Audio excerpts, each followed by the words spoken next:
John 17:21 is like my life verse. Like Love the it. Father, I pray that they're one like you and I are one so that the world may know. Unity actually is an evangelism strategy. And I think that as the church is more unified, our public perception gets a lot better because we're not fighting each other. Hey, everybody. Welcome back to the Follow Lead Podcast, a Christian leaders podcast powered by EBEB Solutions, energy benefits for every business.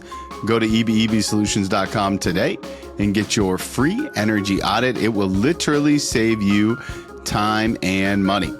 Friends, today on the podcast, a returning friend of mine, Dillon Smith.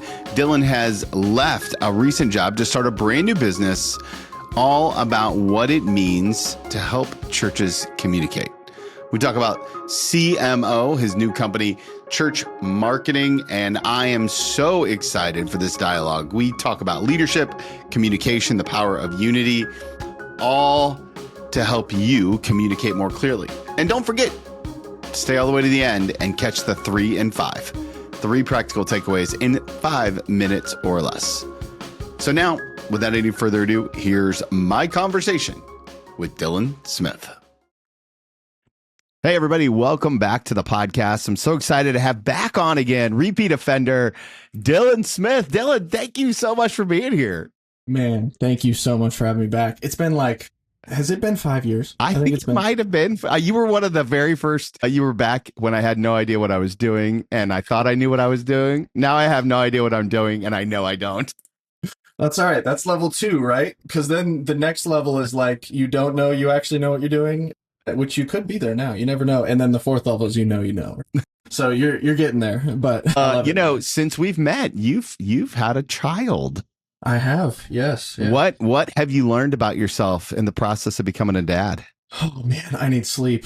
I do not function well. How old is he? He's 2 now. He's 2. He's adorable. He is running all over the place, like just the cutest little guy. I love him, but yeah, I function better when I have sleep. That's what I've learned. That's amazing. I'm curious, since you and I last met, when you and I first met, you were on Carrie Newhoff's team, and I had gotten to know you through some of our interactions there. You since went to Life.Church, and now you're kind of opening up this new thing we're going to dive into pretty deeply in a little bit. But throughout the last 5 to 7 years of your life, how would you describe the calling that God has placed on you? Yeah. I'm not perfect at it, but and I don't have this perfectly down and figured out, but one thing that I'm incredibly passionate about, and this is kind of besides what I'm doing, but in a way it's all connected, is I'm actually incredibly passionate about unifying the church. So John 17:21 is like my life verse. Love it.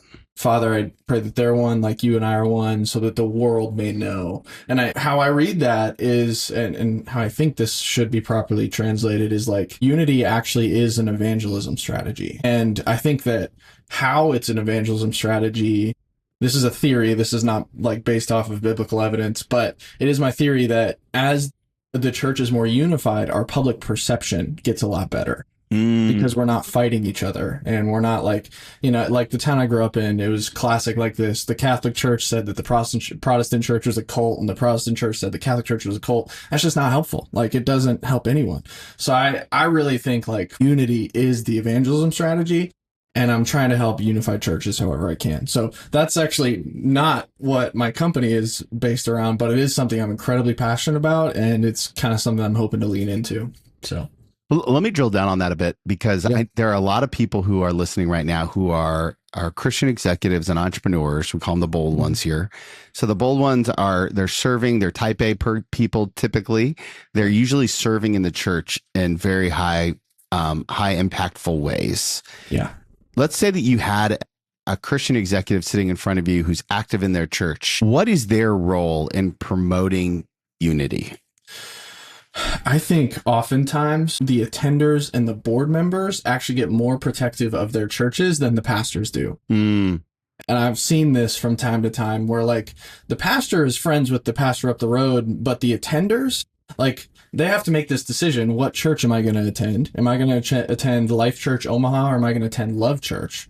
Which are two churches that are great friends. They're partnered super well, and they've like cheered each other on every step of the way. But the attenders have had to make a decision of like, I attend Life Church instead of Love Church. And oftentimes I see them like defend that position. And I would just say, you don't have to do that. Like, you can say like, Love Church is amazing. Life Church is amazing. I love them all. The capital C Church is the way forwards. And like, I'm cheering them all on. I just happen to attend Life Church. So I would say that. And then also meet with, like, if you're a board member, get to know the board at Love Church. If you're a board member at Life Church Omaha or whatever other church, get to know like someone else in your similar role and try to just build that relationship and try to foster that capital C church mindset, because you never know when God's going to use that relationship for like next time that COVID hits. Or my buddy Corey Demmel, who's a pastor down in Florida, he's got a church that went through this massive hurricane, like that just took out their entire city. And all the churches had to come together. Really helps when the elder boards already know each other and already trust each other. So like the church can shine when we already have each other's phone numbers. And that's a really big help. One of the things I've noticed about your career is that you have been very open to the way the Spirit might lead you to, Carrie's ministries office, obviously what we would call parachurch, right? It's for the church, but it's not the church. Life.Church, however, is the local church in a very big and intentional way. And now the work that you're doing now as a CMO, a chief marketing officer, a fractional chief marketing officer for churches, right? And the kind of leaning into that is again, back in that parachurch world. How do you know when it's time to make that switch in your life? Gosh, it's been different every time. When it came time to leave Carrie, I mean, God made it clear, like it was very clear, like it was time to step off the team, but it is different every time. So I don't know if I have a helpful through line of like how I knew when to step off, other than I got this advice from one of the pastors at Life Church like a month and a half ago. And he said, I don't see the Great Commission as optional. Like it's not optional. So, he's like, you got to go wherever you can live out the Great Commission the best.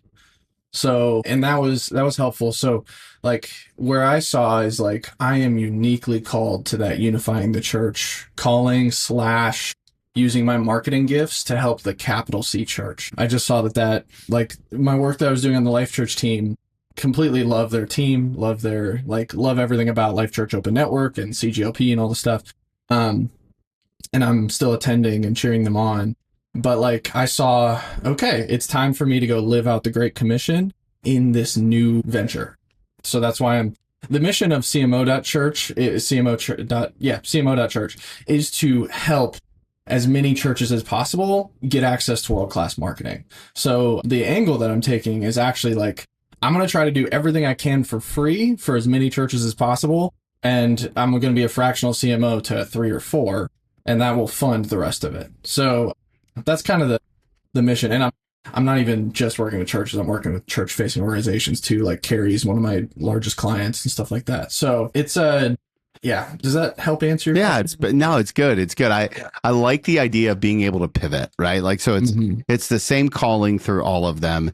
And that is to live out the Great Commission and then pivoting at the right moment based off of whatever, as John Tyson would say, like Spirit-led, data informed, right? So the data tells you it's time to make a pivot and you're like, okay, I'm open, Lord, is this where you want me?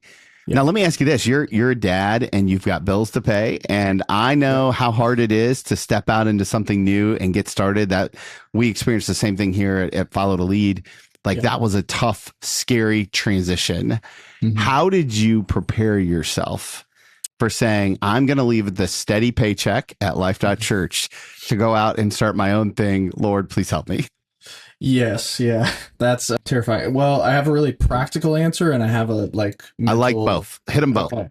All right. So the mental emotional answer is I am incredibly financially conservative, risk averse type. You're thrifty, some people might say. Frugal? That's it. Frugal. Yeah. I get anxious about finances. When Weston turns 13, he's going to say cheap. Yes, yeah, he's gonna say cheap, 100%. Dad, just let me buy the thing. I'm gonna say, no, man, we gotta, invest a portion, save a portion, whatever. Like he's already got a business fund set up, and he's Love it. So like it, Love it. So in that, I didn't make the leap until I was very like financially You were ready. prepared. Yeah. So like, I don't know, like the last month of working at Life Church. Well, like for a year, I'd been like doing freelance stuff on the side, helping like just a couple organizations that I love. And that was like helping pay bills and stuff like that, whatever. But then in 1 month, it went from 2 clients to like, I had the opportunity to have 10. And I went, okay, this is probably time to make the jump. All right. So yeah, it was kind of all happened. It kind of melded together where it was like, okay, it's time to make the jump and thinking about making the jump. Because if I say yes to these clients, I probably have to make the jump. And ultimately when Carrie called me and was like, hey, do you want to do this on my team? That was when I made the jump permanently. And one of the things that's interesting about the role that you're in now versus any other role that I've known you in since we've met is that you now stepped into the 1 seat. Right. And previously you have been in that kind of 2 or 3 seat. You've been a trusted advisor to some really gifted leaders, but you have now gone from the implementer to the visionary. What have you done to prepare yourself for this moment? I've definitely had to stretch my vision casting muscles a little bit more. And I've had to realize like, what are the frameworks that I can teach people that actually add value, and then I have to teach through those frameworks. I don't know if you know Daniel Priestley. He's got a book called Key Person of Influence, but basically he teaches like you've got to have a person at the point that's the key person of influence, and that they're the one like driving the brand forwards, and that key person of influence has frameworks that they teach. So like for me, the biggest framework that I teach churches, organizations, leaders is how to grow an email list, and that's through this thing called the CTA framework, where it's create a lead magnet that you think is a 10 out of 10, test until it converts at 40 to 60%, and then amplify.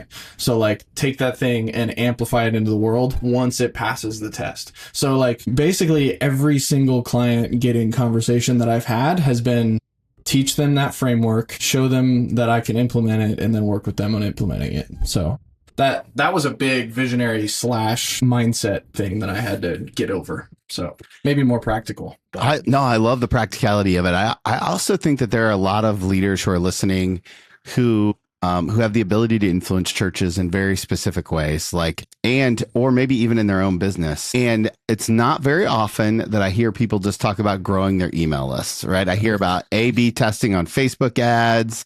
I hear about going live on YouTube. Obviously, YouTube is one of the algorithms that's going nuts, right now. And everybody's like, get on YouTube. Yeah. Talk to me about why you're so big on email lists. Like, what does an email list really mean for a church and for a business? Yeah. So both of the organizations that I've worked in, Life Church and Carrie Newhoff Communications, email list has been like one of their primary drivers, if not their primary driver of success. So I would say for Carrie, the email list is the most important thing.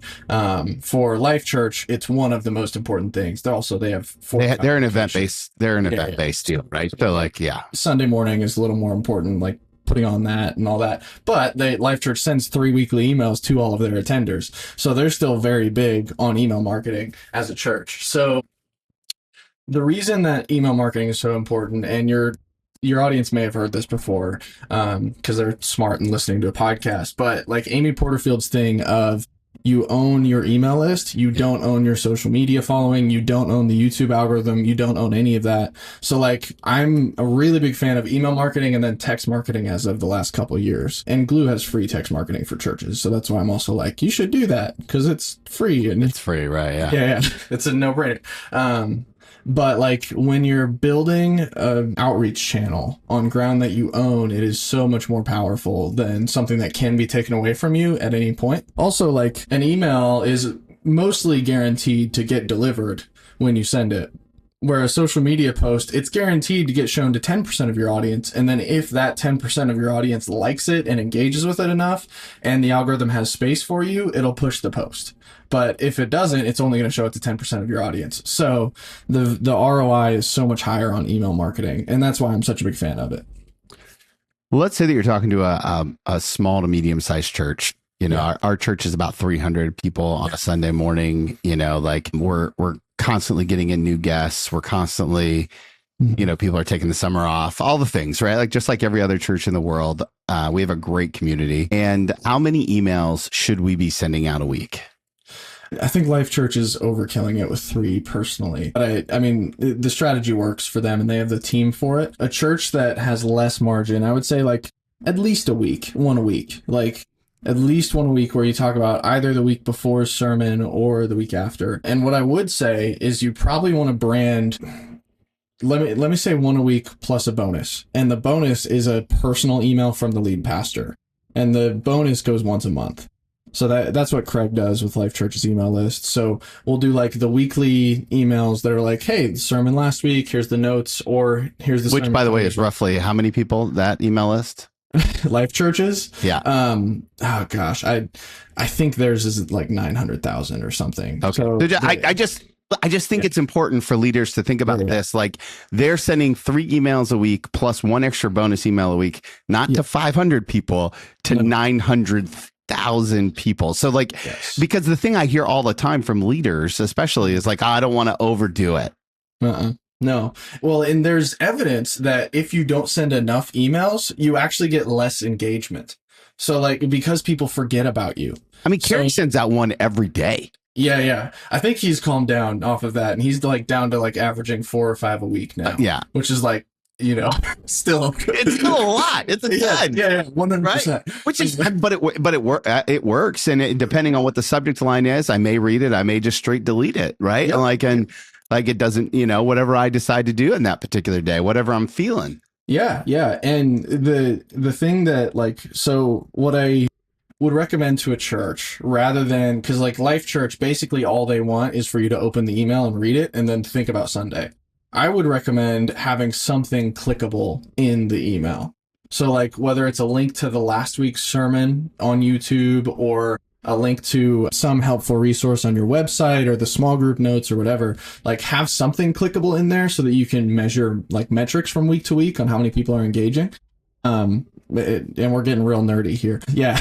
But the awareness emails, I don't trust the data or like them because all of the Apple privacy updates that they've rolled out over the last couple of years has just killed like the reliability of open rates. So if open rates are your target, you're getting unreliable tracking and unreliable data with your email marketing. So having a click makes it a lot more trackable. And that's why I recommend that. So sorry, that was... No, this is great. I want to take this down a little bit further. Yeah. And then, but I want to take it more from a stance of like, you're talking about metrics. You're talking about open rates and clickable rates. And one of the things that I hear a lot from leaders is they don't want the church to feel like work. How do you address, because this is a conversation sometimes that I even have now. I'm an associate pastor of disciple making. I'm a pretty charismatic guy when it comes to my worship experience, and my elders, who are some of the best guys I know, are like, hey, we probably need a scorecard for this, or we need a trackable, or we need and I don't think they're wrong.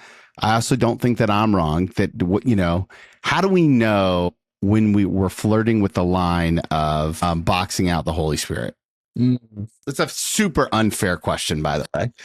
I don't know if I have a good answer to this. Life Church has a value that's really helpful here, and that is we will do anything short of sin to reach people who don't know Christ. So to reach people no one's reaching, we have to do things no one's doing. So the perspective that I'm coming from is like, if we have a business strategy that might help us reach more people, we're going to do it. And that's probably just a different perspective than a lot of people would have, but it also works for them. Like 45 campuses strong. Yeah. The largest church in the US, if not the world. Yeah. I mean, probably not the world, but yeah, it's so they Obviously big fan, love them, but also like their campuses are not that big. Like on average, like they're 45 smaller campuses compared to some other church standards. So like the mega church standard or whatever. They also have a value that's, we wholeheartedly reject the label mega church, which we could talk about, by the way, if you want. But it's it's interesting. So I would say like the Great Commission is not optional. Like you got to go after it. And if there's something that the business world is doing, that's going to help you reach more people and isn't going to hurt your like brand perspective or presence or whatever, try it, man. It's always worth experimenting. And let me also say this too, because I think that one of the things you could also do is also have a prayer strategy. Yeah. Right. Like you could put a strategy around some of the things, the disciplines that keep us in a relationship with Christ, so that we can continue to advance the Great Commission and keep doing the work that God has called us to do. Yes. That's actually, so like both internally, you want to be praying as a team, as a marketer, as a staff, all that kind of stuff. I've got a thing called First 48 where I like, first 48 minutes of the day, I'm doing that. But so you want to be doing that, but also the best text marketing strategy that I've found is like requesting prayer from people. And for some reason, people are more willing to text in a prayer to their church than like some other strategies, So, or like we saw this incredibly successful strategy where we launched a young adult like experiment at Life Church. And we asked like, what are your faith deconstruction / doubt questions? And half the room texted us. So like 300 young adults are in the room. Half of them text us. Holy smokes. Just with incredibly deep, difficult questions, like all of them. And it was like, oh my gosh. So like our text list jumped up like from 0 to 150 in one event in the evening, but also like it was just a really human way to use a business tool. Is like, hey, we're gonna use this thing, and then next month when we have young adults, we can text those 150 people and say, hey, you asked these questions last month, we're gonna answer them this month, and here's the sermon that we're gonna go over and stuff. So you can tell I try to use the strategies to help the spiritual and all that stuff. Yeah, that's good. Yeah. That's good. One of the things that I'm always interested in is like there are so many leaders in the world today that struggle with maintaining loyalty of staff, right? And they struggle with creating a culture that people want to be a part of and, and don't resent. And so you have now worked for two, and from my vantage point, two of the most steadfast, consistent, amazing leaders in Carey Nieuwhof and Craig Rochelle. What are some of the like-minded traits or activities or disciplines that they do that keep you still talking positively about them? Yeah, each one's different. I would say I got much closer with Carey than I did Craig. Sure. Just in the time that I worked there. Like I was not close with Craig. Like I was on the church team. Of course, right. Yep. And there's a lot of people on that team. For sure. Yeah. When you have 1,000 employees, like it would be completely unfair anyways. So what I loved about both of them. So Carey he's like a father figure to me. I love that dude. Like we each know each other's weirdnesses. Like he's given me hard feedback throughout the years. He's grown me into the leader that I am. Like of all of the hard feedback that's grown me as a leader, 90% of it has come from him over the years. Like he was just an incredibly helpful builder of people. And I love that. So that's Carey, is like, he sees greatness and he calls it out in you. And like, he was also just very encouraging and loving, and he saw himself in me too when he picked me up onto his team. So that was nice. Craig, what I loved was like, you can make a mistake that maybe other leaders in Craig's position would have been unhappy about or whatever. And Craig was incredibly gracious and incredibly kind, and like, just was like, oh, that's fine. We're good. Like I told him the wrong recording or release date for Lisa Turker's episode once. And like in a different situation, people would have been like, why is this random guy in the room telling us the wrong details for the podcast shoot? And Craig was like, that's all good. We're good. We're, rolling. So I would just say Craig is more gracious than he needs to be, which is very nice. And good. And he's also like incredibly caring for both his kids and everyone on the staff. So also, it's very easy to see that Craig's number one thing is Life Church. Like, period. And I helped with the leadership podcast. Like, like working for the leadership podcast, sometimes I was like, hey man, I wish you would focus on your podcast more. But at the same time, the church comes first. That is the mission. Like, that is what we're here to do. The podcast serves the church. Like, so it was good. It was really good. But yeah, that's probably the best answer I can give on that. No, I love it. Love, grace, and focus. As a leader, if you can have those things, it sounds like you're going to be wildly successful, right? Like love, grace, and focus. If we're going to just drill it all down, which, I mean, that sounds like Jesus, if nothing else does, right? Amen. Yeah. Yeah. 100%. So, you know, as you now step into this role, CMO.Church, some of our leaders may not know what a fractional CMO is. I actually have one in my peer group who's a fractional CMO, and I love him to death. Talk to me about how a fractional CMO helps organizations. Yeah. So a lot of churches do not have the budget to hire like a marketing expert. And it also wouldn't make sense to. Like, you don't need to pay someone like a top marketer $200,000 a year, $150,000 a year, whatever it costs to get like an executive marketing strategist onto your team. And most churches wouldn't afford that, can't pay that anyways. A lot of organizations can hire a fraction of that though. And when you hire a fraction of it, basically I see marketing as three pegs of a stool, right? There are three legs of a stool. You've got marketing strategy, marketing leadership, and marketing execution. So the execution does all the work, the strategy figures out what work we're going to do, and leadership leads the team. A fractional CMO can bring marketing leadership and marketing strategy, and then you can hire on or have the rest of the team do the marketing execution. And so then for a quarter of the price, you're getting 100% of the expertise. And so that kind of helps explain like how that works. But yeah, one of my clients, they actually they're an agency that works with a ton of faith-based organizations. So like they're using my expertise and teaching it to like 10 different organizations, which is kind of fun. But basically I'm just all marketing strategy, marketing leadership. And really it's mostly marketing strategy in practice. I know a lot of leaders who want to lean into the idea of a fractional or even a VA, like a virtual, whether that be assistant or employee or somebody else.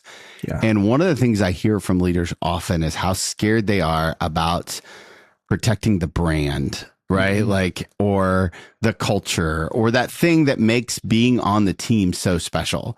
So as a fractional CMO, you're not really on the team, but you kind of are. Yeah. What are some of the things that leaders who are listening can do to help promote team bonding, teamwork, help not lose the idea that we're all in this together, to quote High School Musical?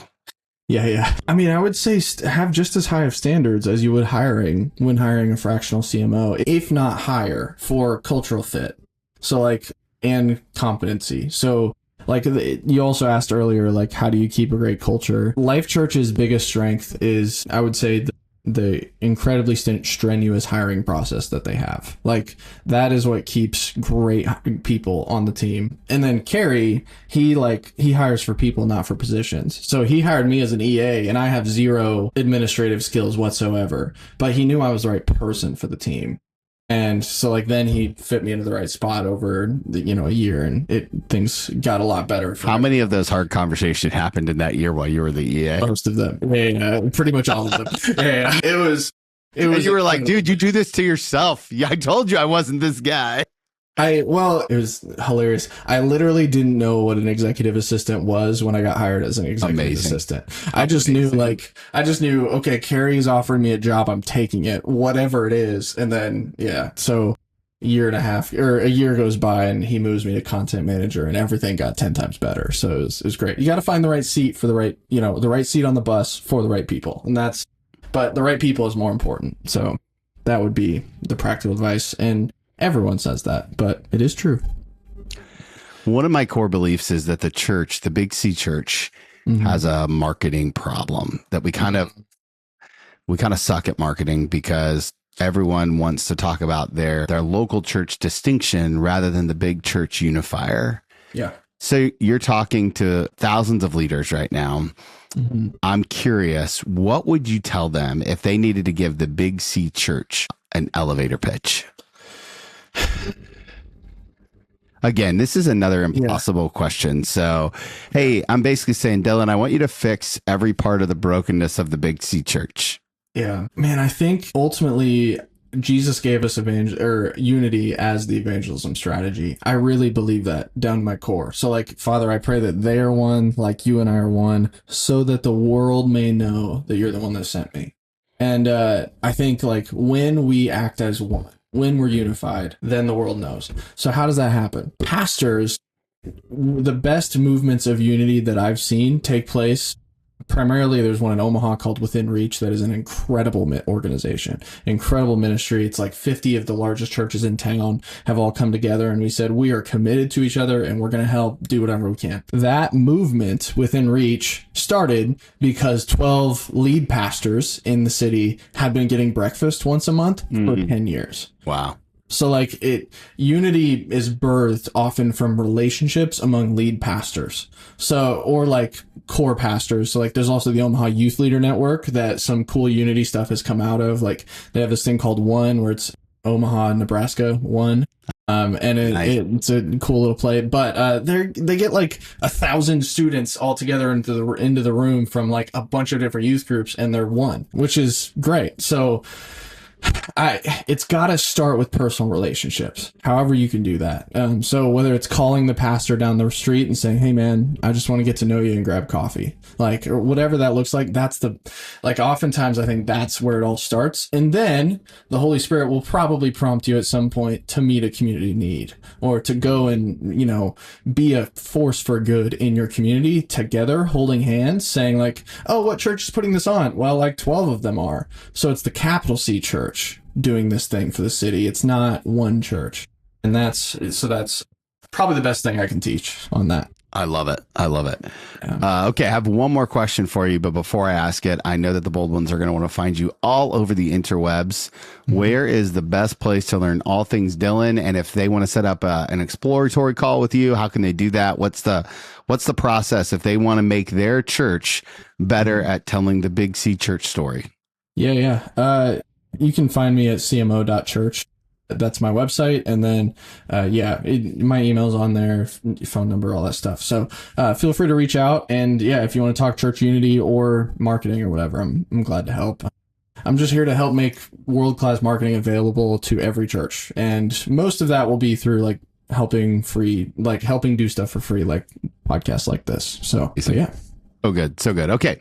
Last question I love to ask people. I don't remember if I asked this, if I was asking this the last time or not.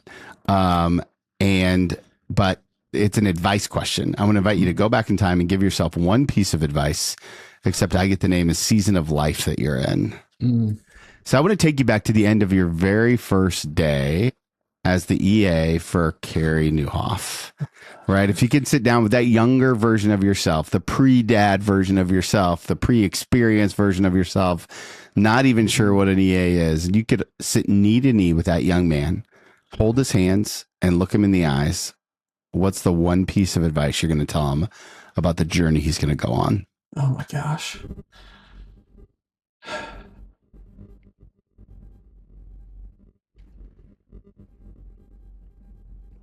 It's worth it, man. Because a couple weeks after this conversation would happen, I would be sitting outside of a pool in Florida thinking like, man, is this what I want my life to be? Because I'd just gotten a bunch of hard feedback from Carey of like, hey man, we need a higher level of execution on this. And I was like thinking like, I'm going to have to work every hour of every day for the rest of my life just to be able to make this work. And like all I needed was that like hardest but best job you've ever had. Like I think we all have to go through that. And I needed to go through that hard stage, that hard season. And the question that I was asking myself is it worth it? Or do I want to like, take the easy way out, go get a regular job and just do that? And so I would just say like all of the pain you're about to go through, or like all the growth that you need to go through over the next 7 years, it's worth it. Yeah. So that's what I'd say. So good. So good. A bonus question. 1 year from now, what are we celebrating about what God has done through CMO.Church?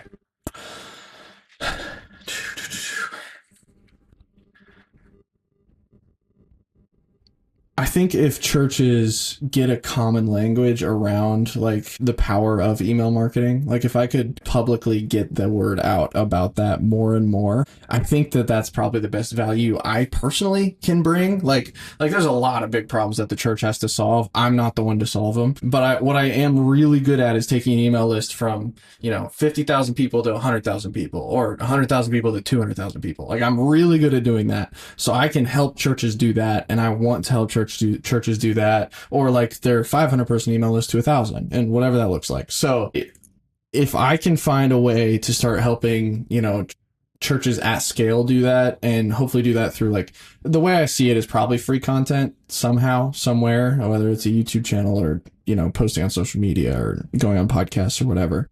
But if I figure out how to do that, that's a win. So yeah. Dillon, thank you so much for your generosity for the church. Thank you for your heart, your willingness to stay connected on the interwebs. Yeah. And man, what a joy it's been to reconnect with you. Hey, and thank you, man. This is you're doing great stuff, and I have had a lot of fun cheering you on over social media for the last 5 years. It's been good to watch. So yeah, thank you. Hey everybody, welcome to the 3 and 5, 3 practical takeaways in 5 minutes or less. Number 1, engagement requires strategy. Effective communication starts with a plan, and that's how we get into engagement. Engagement always takes intentionality. It requires you to show up. So whether you're communicating at home or whether you're communicating at work or at the church, engagement, if you want more than them just deleting the email, it requires a strategy. Number 2, unity starts small.